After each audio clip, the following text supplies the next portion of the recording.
Welcome back. So my iPhone is full and timing out on me, so we'll see how far we get in this video. Left off, we were drawing another potential energy diagram, which A plus B goes to C. Here's A and B. Here's C. From the top of the plateau, the first plateau, to the very top of the hill. That's the spark you needed to get a reaction started. That's called the activation energy, and if we're moving this way, that's the forward direction. From the lower plateau to the top of the hill, if I wanted to reverse this reaction, turn C back into A and B, I still have to go over the hill.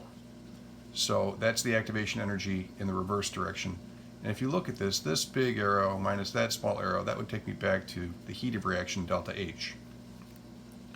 So let's reiterate for a second here. Here's A and B.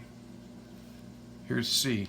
At the top of the hill, there's something called the activated complex. It's not a reactant, it's not a product, it's an intermediate species. We'll talk more about the reaction mechanism in a bit, but once again, if I'm moving from left to right, we call this the forward direction, and if I'm moving backwards, we call that the reverse direction.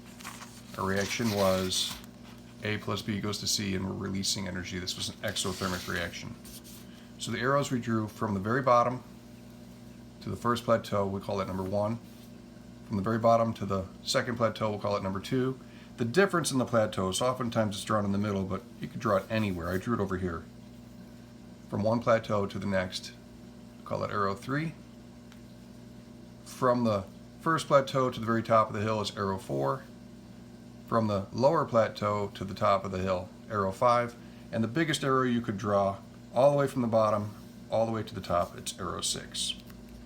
So in this diagram, don't worry about the bottom for a second. Arrow number 1 represents the potential energy of the reactants. Arrow number 2, potential energy of the products. The difference in between them, we call that delta H, the heat of reaction. We were moving down in this case. That's a negative delta H. That's an exothermic reaction. That's off screen. If you're moving down, it's an exothermic reaction. The activation energy forward was number 4. Moving in the forward direction, to go from here, if I want to get to here, I have to go over the hill. The activation energy forward. If I want to go back, turn C back into A and B, I have to go from here, I still have to go over the hill. Arrow 5 is the activation energy reverse. And arrow number 6 would be how much energy does this thing called the activated complex have, the potential energy of the activated complex.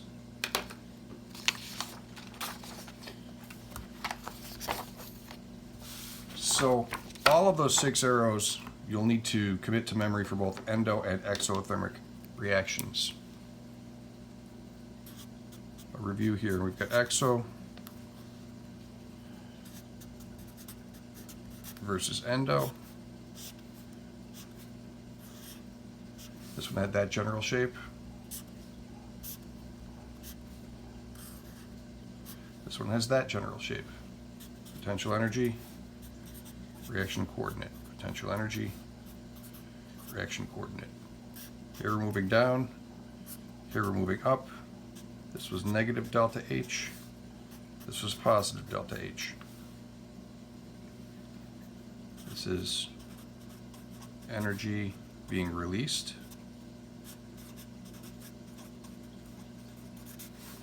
This is energy being absorbed. Energy is released. Energy is a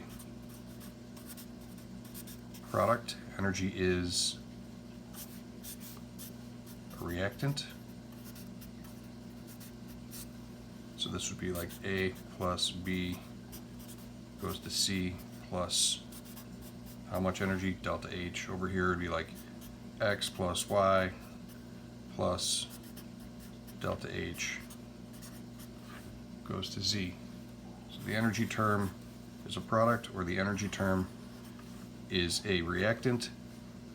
It never appears as a negative number. Negative just means it's on the product side.